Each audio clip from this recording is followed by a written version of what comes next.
अब कोई दुखी व्यक्ति है, भगवान की खोज में संत के पास जाता है या मंदिर मस्जिद में जाता है, कहीं भी जाता है, उसका उद्देश्य क्या होता है कि मेरे ऊपर आपत्ति या टले, और ये भगवान जो साधना तुम कर रहे हो इनसे ये टल ही नहीं सकती।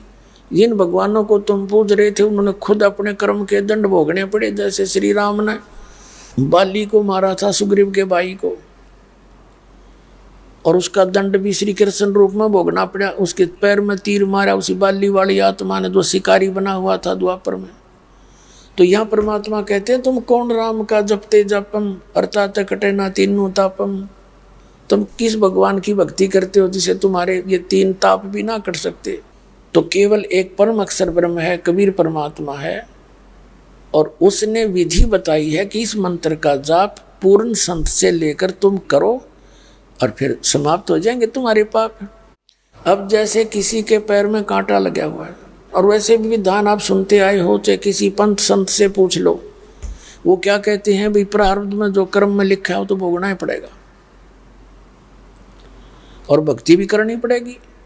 भक्ति करो, आगे चल के तुम सुखी हो जाओगे।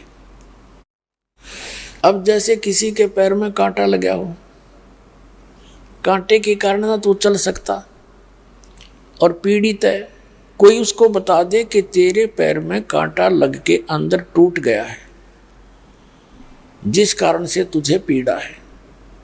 अब कांटा निकालने का उसके पास साधन है नहीं, वो ये सलाह देवे कि जूते पहन ले, फिर आगे कांटे नहीं लगेंगे, कांटा तो नहीं निकलेगा।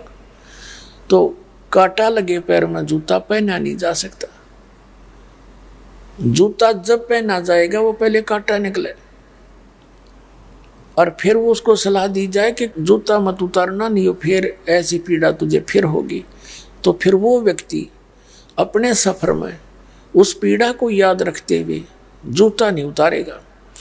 तो ऐसे ही आपके जीवन रूपी सफर में जो आपके पाप कर्मों के, पूर्व जन्म के पाप कर्मों के प्रारब्ध में कांटे लगे, उनसे आपको पीड़ा हो चुकी है और उसके लिए वो कांटा निकलेगा, और फिर आपको सलाह दी जाएगी कि भगवान की भक्ति ना छोड़ देना, फिर दुख जो के तुम हो जाएंगे। तो फिर वो व्यक्ति कभी भगवान की भूल नहीं करेगा, उन दुखों को याद करके फिर वो ऐसे पार होगा।